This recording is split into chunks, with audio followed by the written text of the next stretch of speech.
온 땅의 주인 되신 주님이 내 이름 아시며 사랑만 돌보네. 어둠을 밝히시는 새벽별 방황하는 내 맘 주의 길 비추시네.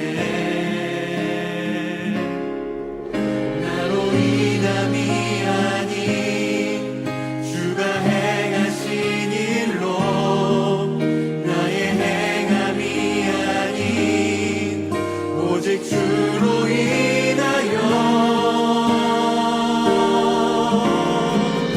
나는 오늘 피었다 지는 이름 없는 꽃과 같네.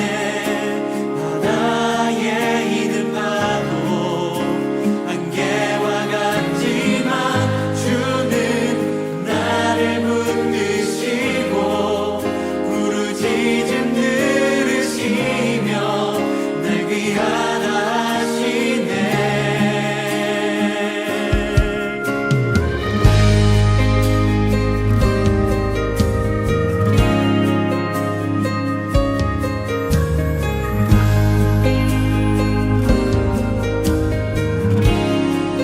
주님은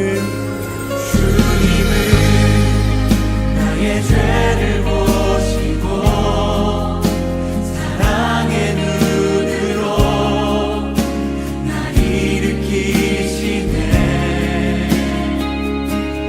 바다를 잠잠하게 하시듯 내 영혼의 폭풍 고요케 하시네.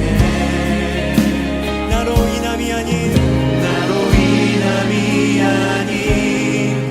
주가 행하신 일로 나의 행함이 아닌 오직 주로 인하여 나는 오늘 피었다 지는 이름 없는 꽃과 같네. 바다에 있는 파도 안개와 같지만 주는 나를 붙드시고 부르짖음 들으시며 날 귀하다 하시네. 나는 오늘 피었다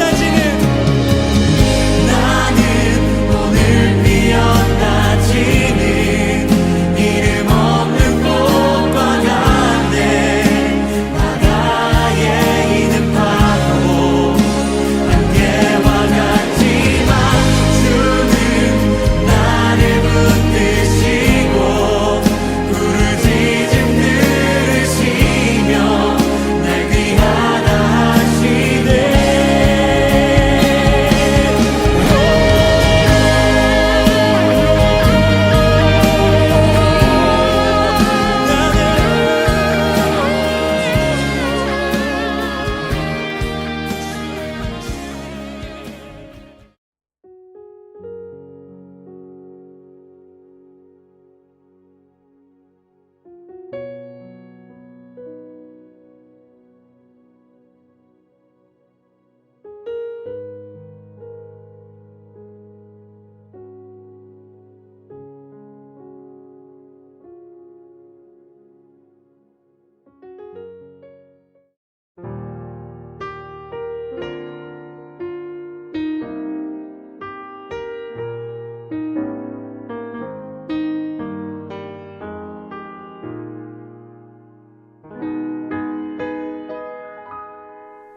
왜 나를 깊은 어둠 속에 홀로 두시는지, 어두운 밤은 왜 그리 길었는지,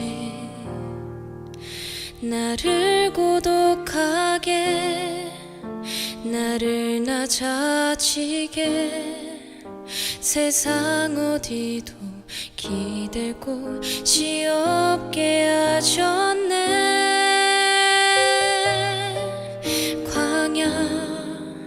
광야에 서 있네.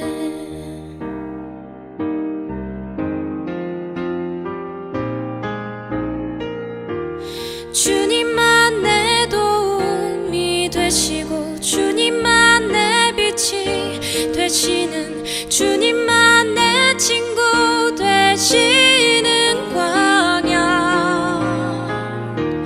주님 손 놓고는 단 하루도 살 수 없는 곳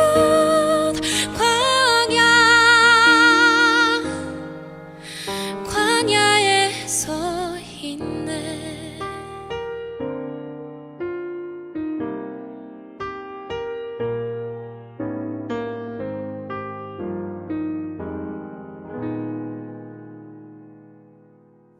왜 나를 깊은 어둠 속에 홀로 두시는지, 어두운 밤은 왜 그리 길었는지, 나를 고독하게 나를 낮아지게 세상 어디도 기댈 곳이 없게 하셨네.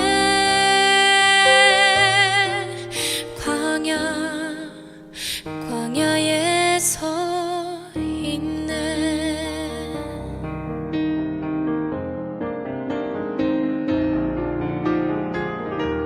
주님만 내 도움이 되시고 주님만 내 빛이 되시는 주님만 내 친구 되시는 광야. 주님 손 놓고는 단 하루도 살 수 없는 곳 광야.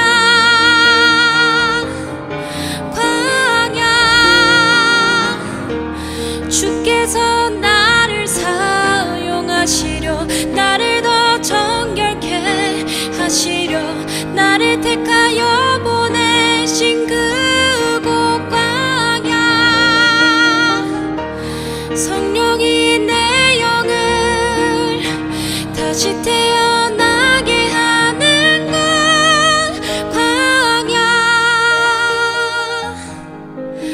광야에 서 있네.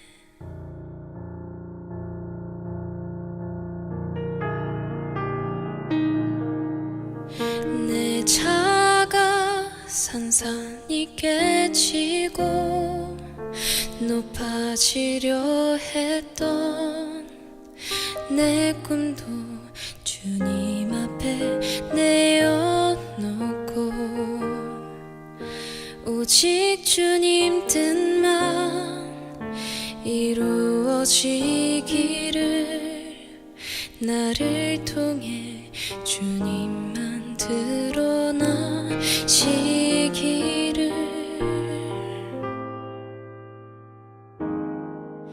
광야를 지나며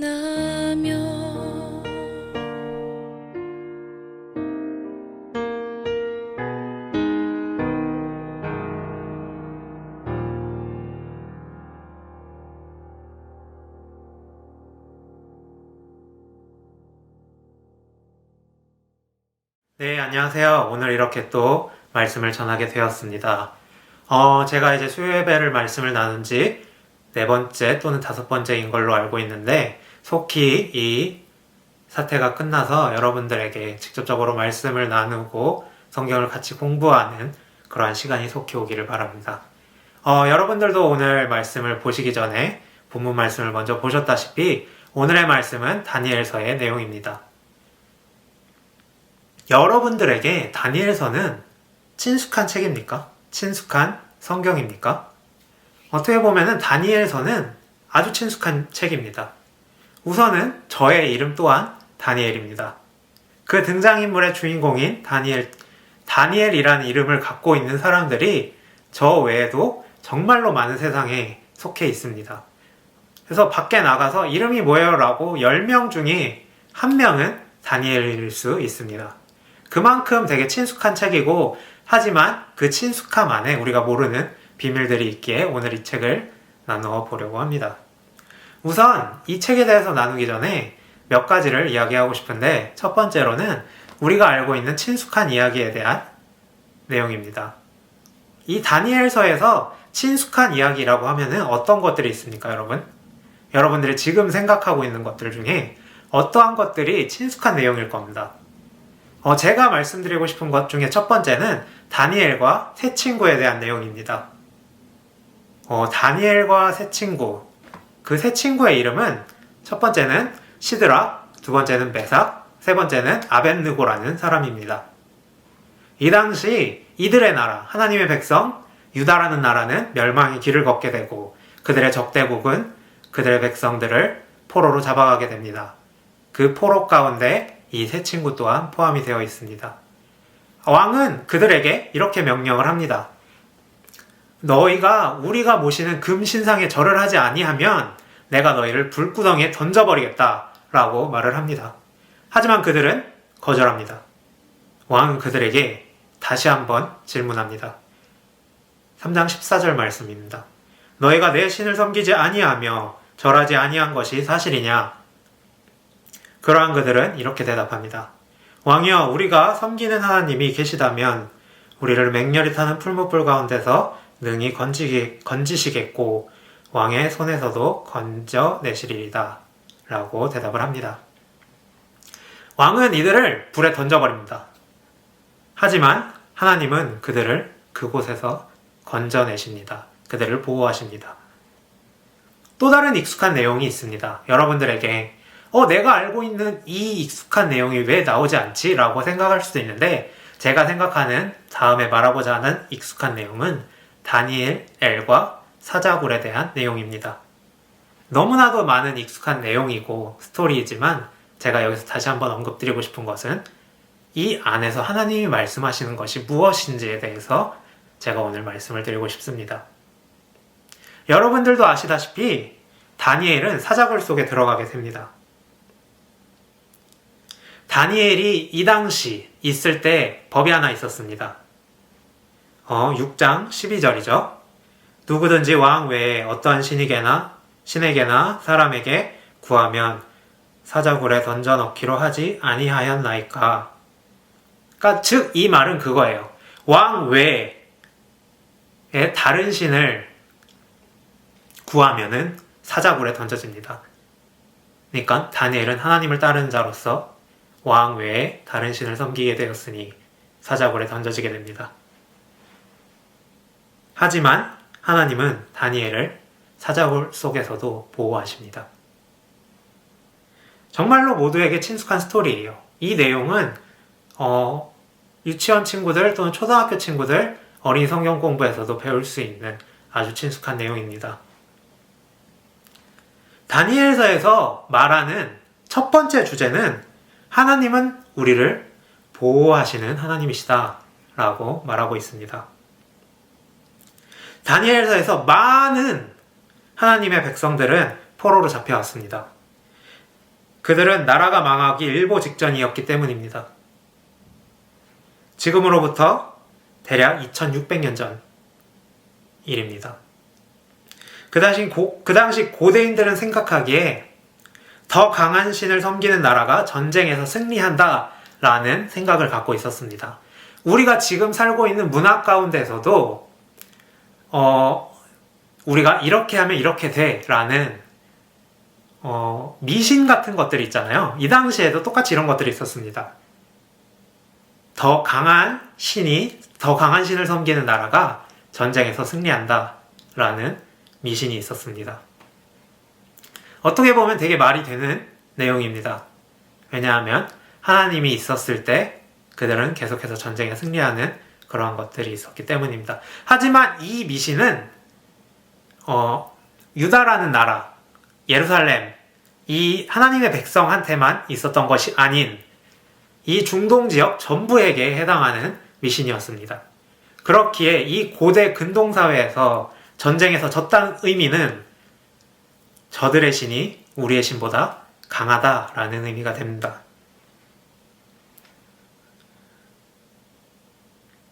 그런데 이러한 미신 가운데 하나님의 백성인 그들의 나라는 멸망을 앞에 두고 있고 백성들은 포로로 잡혀갑니다. 여러분, 그들은 어떠한 생각을 했겠습니까? 아, 우리가 잘못해서 잡혀가는 거야. 하나님은 아무 잘못 없어. 라고 생각했겠습니까? 아니요, 절대 그렇게 생각하지 않습니다. 절대 그렇게 얘기하지 않습니다. 우리의 하나님은 저들의 신보다 약해. 그래서 우리가 잡혀가는 거야. 라고 대답했겠죠. 하지만 다니엘과 그의 세 친구의 생각은 달랐습니다. 우리 하나님이 우리를 보호하실 것이다. 그들은 그들의 문화와 생각과 상식을 벗어나 계속해서 하나님을 믿고 따라갔습니다. 함께 하나님을 찬양하던 모두가 등을 돌리고 이제 하나님은 저들의 신보다 약하다라고 대답했을 때 아니다. 우리의 하나님은 여전히 우리를 보호하신다. 입니다. 하나님은 다니엘과 세 친구를 통해서 말씀하시고 싶었던 게 한 가지 있습니다. 그 말씀하시고 싶었던 것은 이것입니다. 내가 여전히 너희를 보호하고 있다.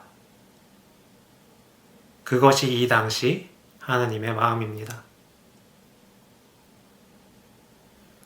그들의 문화와 상식과 생각 속에서 너희가 나를 버릴다, 너희가 생각하기를 내가 너희를 버렸다 생각할지라도 아니다, 내가 너희를 버리지 아니하고 여전히 너희를 보호하고 있다 라는 것이 이들에게 전하고 싶은 하나님의 마음입니다. 그렇다면 한 가지 드는 생각은 하나님은 그저 보호만 하시는 하나님이신가요? 아니요. 다니엘서를 계속해서 보면 그 해답이 나옵니다. 두 번째는 하나님은 역사를 이끌어 가시는 하나님이십니다. 제가 20대 초반 때였습니다. 항상 드는 생각은 하나님은 정말로 살아계시는가에 대한 생각이 있었는데 이 대답을 이것에 관한 질문을 할 때 내가 경험하고 내가 느낀 하나님은 살아계십니다. 하지만 이거를 논리적으로 이성적으로 말하기에는 너무나도 부족했었습니다. 이성적으로 뒷받침하는 것들이 없었어요. 하지만 구약의 내용들을 보면서 저는 확신했습니다. 하나님은 살아계신다. 그 중에 다니엘서는 그 근거에 뒷받침하는 것은 이것입니다. 5장 13절부터 왕이 다니엘에게 글을 해석하라고 합니다. 내용은 이런 것입니다. 왕에게 어떤 손가락이 나와서 손가락이 글을 쓰고 없어집니다. 그 누구도 해석할 수 없는 그러한 글이었습니다. 하지만 다니엘은 그 글을 하나님의 능력으로부터 해석을 하게 됩니다. 그 글의 내용은 이러합니다. 하나님이 이미 임금님의 나라의 시대를 계산하셨고 그것이 끝나게 하셨습니다. 임금님을 저울에 다루셨는데 무게가 부족함이 드러났습니다. 임금님의 무게가 부족함이 드러났습니다. 라고 말을 하고 있는 겁니다. 그러니 임금님의 왕국이 둘로 나뉘어서 메대와 페르시아 사람에게 넘어갈 것입니다. 라고 다니엘은 그 글을 해석합니다. 좀 더 쉽게 말하자면 내용은 이런 것입니다. 당신은 이제 하나님으로부터 이용이 끝났고 당신의 나라는 하나님 다른 적국으로부터 넘어갈 것이다. 라고 말을 합니다. 임금은 이 얘기를 듣고 미리 방어할 수 있는 기회를 얻었지만 그날 밤 다니엘이 해석하던 그날 밤에 왕은 죽임을 당하고 메대라는 나라가 그 나라를 얻게 됩니다. 하나님이 왜 이러한 것들을 하셨겠습니까? 하나님이 왜 이러한 일을 벌이셨겠습니까? 역사를 주관하시는 하나님이 왜 이러한 것들을 보이셨겠습니까? 다니엘서는 이 내용 말고, 이 예언 말고도 정말 수많은 예언들이 다니엘서 내에 포함되어 있습니다. 하지만 오늘 이 시간에서는 제가 이것만 보고 싶은 것은 이것만으로도 하나님이 역사를 주관하신다라는 것을 충분히 알 수 있기 때문입니다. 여기서 하나님이 말씀하시고 싶었던 것은 그 어떠한 강대국보다 역사를 주관하는 것은 나다 라고 말하고 있습니다. 여러분, 하나님은 역사를 주관하시는 하나님이십니다. 그저 그 어떠한 특정한 상황 가운데서 우리를 보호하는 것으로 끝나는 것이 아닌 역사까지 주관하시는 게 하나님이십니다. 이미 하나님은 계획이 있으셨고 다니엘에게 그저 내가 이렇게 행할 것이다 라고 말해주는 것입니다.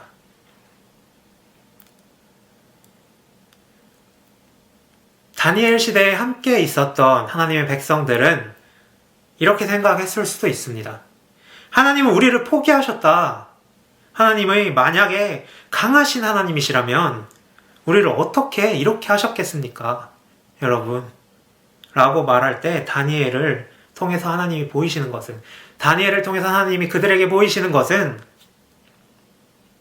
여전히 역사를 주관하시고 그들을 보호하시는 하나님이시다라는 것을 다니엘과 세 친구를 통해서 말씀하고 계십니다.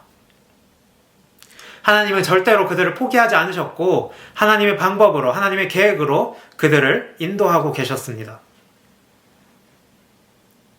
세 번째로, 하나님은 포기하지 않으시는 하나님이십니다. 다니엘의 세 친구가 불에 던져졌을 때 하나님은 그들을 불에서부터 보호하셨고, 다니엘이 사자불에 던져졌을 때도 하나님은 그를 그 사자로부터 다니엘을 보호하셨습니다.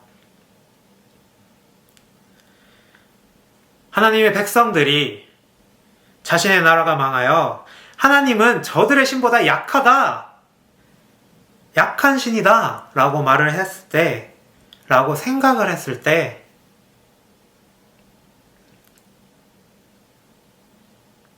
하나님은 그들의 적대국을 망하게 하였습니다.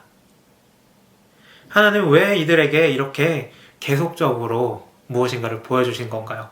하나님은 왜 계속적으로 이 백성들에게 내가 이러한 하나님이야 라고 말씀하시는 겁니까? 하나님은 말씀하고 싶으셨던 거예요. 내가 너희를 여전히 포기하지 않는다. 너희가 나를 포기하였더라도 나는 너희를 포기하지 않는다 라는 것을 하나님은 그들에게 말씀하고 싶었던 겁니다. 하나님이 원하는 것은 이것입니다. 나의 백성들아, 절대 포기해서는 안 된다. 붙잡아라. 기도해라. 내가 너희와 함께한다. 지금 이 영상을 보고 있는 우리에게도 하나님은 똑같이 말씀하고 계시지 않으시겠습니까? 여러분, 포기하지 말아요 라고 하나님 말씀하시지 않겠습니까? 포기하지 말아라, 붙잡아라, 기도해라, 내가 너희와 함께한다 라고 말씀하시고 싶은 것이 하나님의 마음입니다. 하나님은 그때나 지금이나 여전히 동일하게 말씀하고 계십니다. 그렇다면 오늘의 본문은 11장 32절의 말씀은 어떤 말씀입니까? 자기의 하나님을 아는 백성은 강하여 용맹을 떨치리라. 다니엘은 앞으로 있을 예언을 예언하는 것입니다. 이 말씀은 다니엘이 앞으로 500년 뒤에 있을 일을 예언을 하는 겁니다. 500년 뒤에 헬라, 지금의 그리스이죠. 그러한 나라로부터 그러한 나라가 예루살렘을 집어삼키게 됩니다. 그들은 유대의 종교적 관행을 소멸시키기 위해 성전은 제우스의 경배의 장소로 바꾸고 다신교와 매춘의 중심으로 하나님의 성전을 바꿔버립니다. 그 상황 가운데서 그것을 반대하면 죽임을 당하였습니다. 하지만 하나님은 이렇게 말씀하시는 겁니다. 하나님을 아는 백성은 강하여 용맹을 떨치리라 라고 말씀을 하십니다. 그 당시 많은 백성들이 일어나 그들과 싸우게 됩니다. 그들과 싸우게 되지만 다니엘서의 우리야 친숙한 내용과는 조금 다릅니다. 싸우며 그들은 목숨을 잃게 되고 피를 흘리게 됩니다. 결과적으로는 좋은 상황이 나왔지만 진행이 좋지는 않았습니다.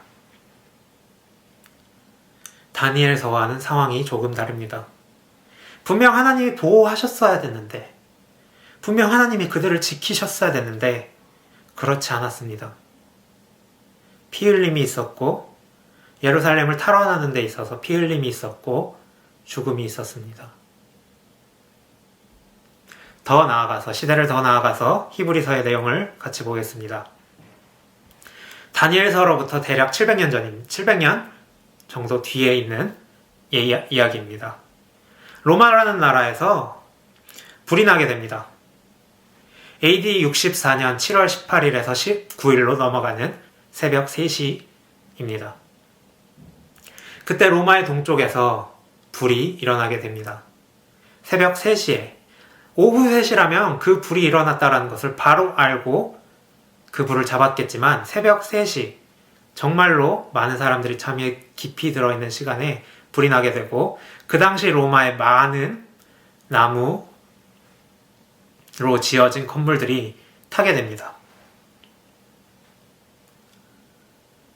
수많은 사람들이 목숨을 잃고 재산을 잃고 가족을 잃고 그곳으로부터 도망치게 됩니다. 그 불은 7일 동안 갔다고 합니다. 그들의 심정은 말로 표현할 수가 없었습니다. 그 자신의 재산과 가족과 그 모든 것을 잃어버린 백성들의 심정은 말로 표현할 수가 없었습니다. 그 당시에. 그들은 모든 것을 잃고 자기가 정말로 사랑하는 가족들을 잃고 그들은 그저 무기를 들고 왕 앞으로 찾아갑니다. 왕 또한 그 상황을 마무리 지어야 하기 때문에 불의 원인을 찾으려 했지만 찾을 수가 없었습니다. 불이 동쪽에서 일어났다라는 것은 알게 됐지만 그 불의 원인을 알 수가 없었습니다. 결국에는 그 폭주하는 그 민심을 잡기 위해서 그리스도인을 범인으로 지목합니다. 여러분들이 생각하기에는 말도 안 되고 앞뒤가 맞지 않는 말입니다. 왜냐하면 그 당시에 그리스도인들 또한 재산을 잃고 가족을 잃었습니다. 그들 또한 피해자이지만 왕은 그리스도인들을 지목합니다. 그 백성들 또한 알았을 거예요. 그 폭동하는 백성들 또한 이게 말이 안 된다는 걸 알았겠지만 그들은 자신의 분노를 표출할 대상이 필요했습니다.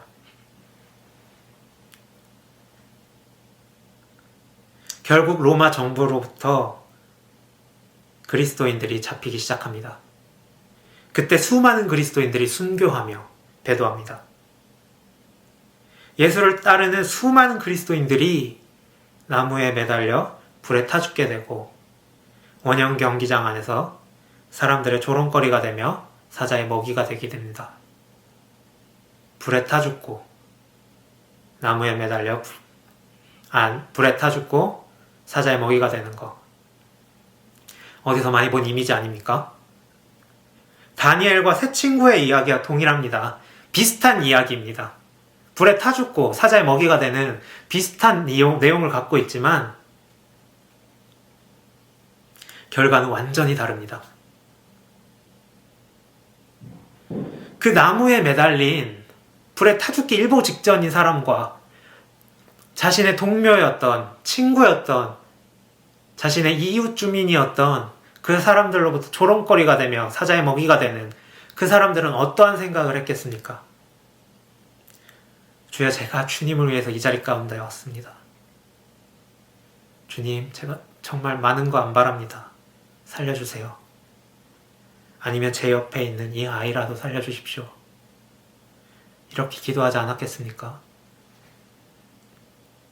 하지만 그들은 다니엘서와의 내용이 완전히 다릅니다. 불에 타 죽고 남들의 조롱거리가 되며 사자의 먹이가 됩니다. 다니엘서와 히브리서의 결과가 완전히 다릅니다. 여전히 동일한 하나님이시고 여전히 함께 하시는 하나님이신데 결과는 다릅니다. 하지만 변하지 않는 것은 이것입니다. 상황과 결과가 다를지라도 그때나 저때나 지금이나 동일한 것은 하나님 나라는 영원하다라는 것입니다. 히브리서의 저자는 이렇게 얘기를 합니다. 우리 앞에 놓인 다름질을 참으면서 달려갑시다. 믿음의 창시자여 완성자이신 예수를 바라봅시다. 부끄러움을 마음에 두지 않으시고 십자가를 그는 참으셨습니다. 자기에 대한 죄인들의 이러한 반항을 참아내신 분을 생각하십시오. 히브리서의 저자는 한마디로 결론을 짓습니다. 예수를 바라봅시다. 예수 또한 우리를 위해 십자가에서 조롱거리가 되셨지만 그 순간 조롱을 보신 것이 아닌 그 남들의 조롱을 보신 것이 아닌 영원히 우리와 함께할 그 나라를 보셨습니다. 상황은 다릅니다. 다니엘서와 히브리서의 상황은 다르고 결과 또한 많이 다릅니다. 하지만 한 가지 동일한 것은 그와 함께할 영원한 나라를 바라봤다는 것입니다. 내가 지금 죽을지언정 하나님, 나는 그의 나라를 바라보겠습니다. 주님의 나라를 바라보겠습니다. 지금의 것이 아닌 그저 한낱 짧은 순간이 아닌 주님, 저는 영원한 것을 바라보겠습니다. 주님, 제가 지금 잠깐 힘들지라도, 지금 내가 잠깐 고통스러울지라도 그 잠깐을 참고 주님, 그 영원한 나라를 바라보겠습니다. 라는 것이 이번 말씀의 핵심입니다. 우리가 힘들었을 때, 하나님이 우리를 버리셨나? 라고 생각했을 때, 우리를 건지신 분이 하나님이십니다. 건지실 분이 하나님이십니다. 여러분을 포기하지 않으시는 하나님이십니다. 우리 또한 앞으로도 그 어떠한 고난 가운데서라도 우리가 하나님을 포기하지 않았으면 좋겠습니다. 우리가 그 손을 놓지 않았으면 좋겠습니다. 남들은 다 저렇게 하고 남들은 다 이렇게 한다. 왜 우리는 이렇게 하면 안 되냐? 라고 했을 때 우리가 바라보아야 할 것은 영원한 것입니다. 그 짧은 것에 현혹되어서 그 영원한 것을 포기하지 않았으면 좋겠습니다. 지금 내가 당장 힘들지라도, 지금 내가 너무나도 고통스러울지라도 그 죄의 유혹에서 죄의 유혹을 뿌리치고 그 영원한 것을 바라보았으면 좋겠습니다. 절망 가운데 함께 하시는, 나를 붙잡으시는 그 손을 놓지 않으셨으면 좋겠습니다. 하나님이 우리를 포기하지 않으셨으니 우리 삶에서 하나님을 포기해서는 안 됩니다. 이거는 되겠지, 저거는 되겠지, 이 정도는, 저 정도는 괜찮잖아. 그렇게 조금씩 하나님의 손을 조금씩 놓지 않았으면 좋겠습니다. 우리가 주님의 손을 꽉 붙잡고 있었으면 좋겠습니다. 확신을 갖고 주님, 주님 정말로 지금의 잠깐을 보는 것이 아닌 그 영원한 것을 바라보니 주님, 제가 주님의 손을 꽉 붙잡고 주님께 나아갑니다. 주님, 저를 도와주십시오. 주님의 은혜가 필요한 순간입니다. 라고 기도했으면 좋겠습니다. 하나님을 신뢰하며 그 손을 놓지 않으며 이 시간 우리가 찬양하며 기도하며 이 말씀을 마치겠습니다.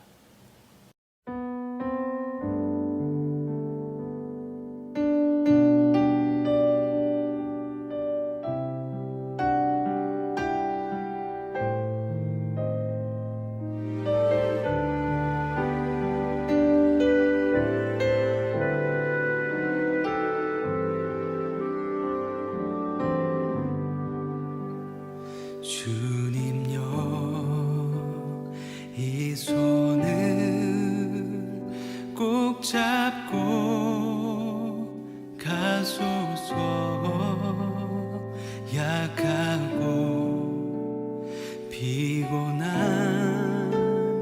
이 몸을 폭풍 우 흑암속 해치사 빛으로 손잡고 날 인도하소서.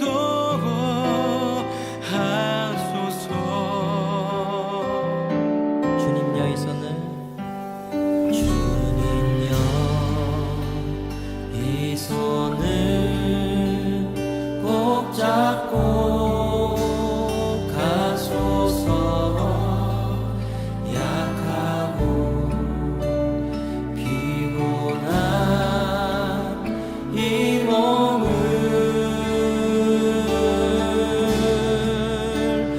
폭풍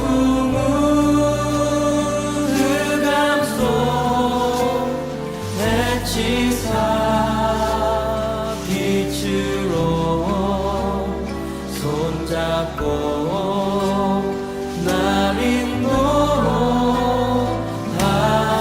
다시 한번 주님여 이 손을 주님여 이 손을 꼭 잡고 가소서. 약하고 피곤한 이 몸을 폭풍 흑암속 해치사 빛으로 손잡고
하나님, 우리가 절망 가운데서도 빛을 바라볼 수 있는 그 은혜를 허락하시고 그 어둠 가운데서도 주님이 저희를 부르시는 그 길을 바라볼 수 있게 해주시옵소서. 주님, 너무나도 감사합니다. 우리의 삶이 주님을 바라볼 수 있는 그러한 삶이기에 너무나도 감사하며 우리의 삶이 주님을 향한 삶이기에 감사합니다. 앞으로의 우리의 삶 또한 주님 손 놓지 아니하며 그 영원한 나라를 바라보며 계속해서 나아갈 수 있게 해주시옵소서. 이 모든 말씀 살아계신 나사렛 예수 그리스도의 이름으로 기도하였습니다. 아멘.